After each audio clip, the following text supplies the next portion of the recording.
敢信吗？一场强降雨直接把广西衡州市镇龙乡彻底困死了，道路全部冲毁，通信彻底中断，外面的大车进不去，里面的村民出不来，深山村落直接变成了一座座洪水孤岛，断粮、断水、失联，那种绝望感隔着屏幕都能让人揪心。但就在所有人都以为深山救援彻底无解的时候，一群最普通的普通人站了出来，没有重型装备，没有专业救援航母，没有万众瞩目的排场，他们只靠一台越野摩托车，硬生生闯开了一条救命通道。大家好，欢迎来到星球热点，国家大事从不缺席，舆论场中抽丝剥茧，聚焦独家中国资讯，点赞、订阅加小铃铛，带你用不一样的视角读懂中国故事。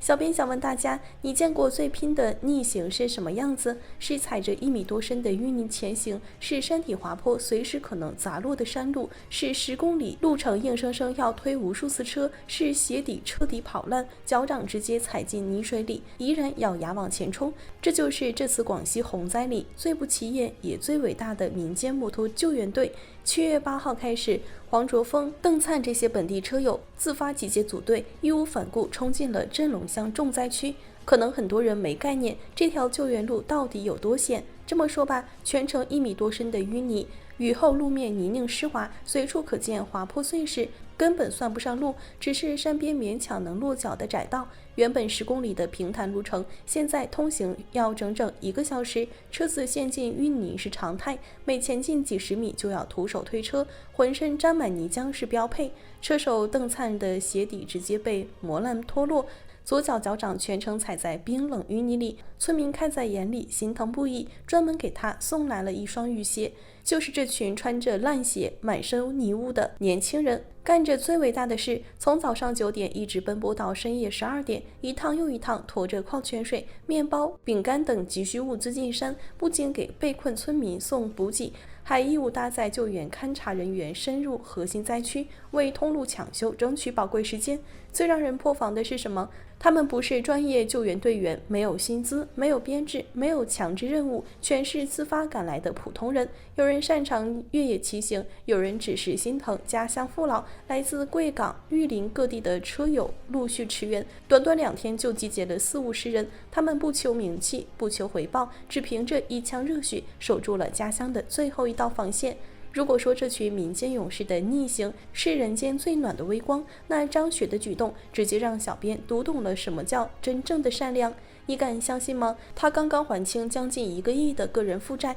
兜里压根没多少闲钱，转头就毫不犹豫给广西灾区捐出500万。很多人都不解，甚至替他不值。你刚从上亿债务的泥沼里爬出来，好不容易卸下重担，为什么要一下子拿出这么多钱捐款？但了解他经历的人只会肃然起敬，这根本不是跟风作秀，是藏在他心里28年的执念与救赎。1998年洪灾，年少的他亲眼目睹老家木屋被洪水冲走，家园被汪洋吞噬，自己也是被陌生人从洪水里救出来的幸存者。淋过雨的人最懂暴雨刺骨的冷，死过一次的人最懂绝境求生的难，所以他太清楚被困村民的无助，哪怕自己刚熬过最苦的日子，也见不得别人身处绝境。而且大家一定要看清，张雪的捐款和那些摆拍作秀的企业完全不一样。别人捐款只发一张转账截图，拍几条公关视频就草草收场，他是实打实把所有细节做到位。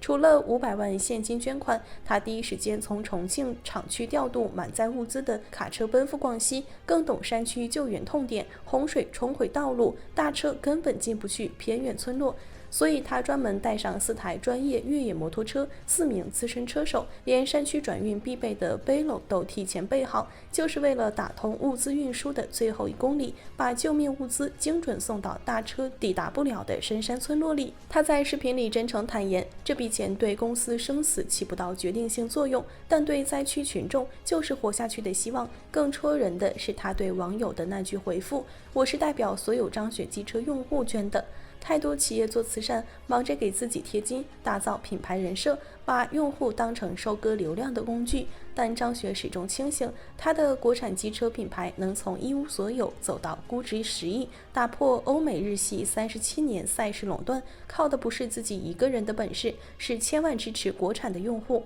一台台车，一份份信任堆出来的。所以他不独占善意，不独享美名，把这份温暖分给每一个支持国货的普通人。这样的人成功是必然的，因为他见过苦难，懂得感恩，心怀善意，自己熬过万丈深渊，却依然选择温柔对待世界。广西洪灾里，摩托勇士逆行救人，负债老板暖心驰援，这就是最动人的中国普通人，平凡渺小，却总能在灾难面前爆发出最震撼人心的力量。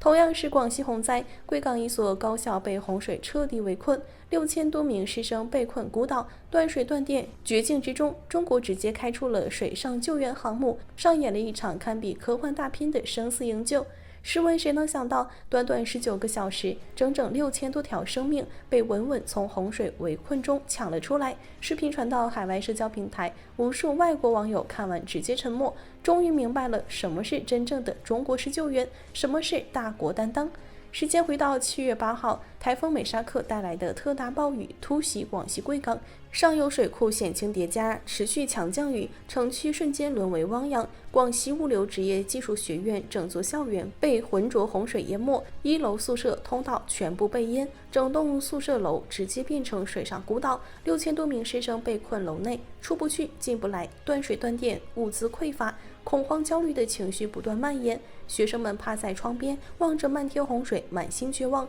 谁都不知道自己何时才能脱困。就在所有人濒临绝望的时候，远处雨幕中，一艘巨大的军绿色钢铁巨物劈波斩浪，缓缓驶来。那一刻，所有学生瞬间沸腾，尖叫、欢呼、掌声响彻校园，绝望的孤岛瞬间迎来了希望的曙光。很多人好奇，这艘被全网称作救援航母的装备到底是什么东西？它的学名叫做应急动力舟桥，是中国安能救援队的国家级抢险重器，也是洪涝救援中的王牌装备。它根本不是普通船只，而是一座可以快速拼接自主航行的水上钢铁浮岛，整载航速可达10.8公里每小时，哪怕是在湍急洪水、复杂水域中，也能稳定穿梭、灵活转向。更厉害的是它的抗风险能力，能抵抗2.8米每秒的湍急水流，搭配液压毛爪固定，无惧洪水冲击，不易漂移，还能自动调节桥面高度，适配水位涨跌，极端洪涝环境下依然平稳如地。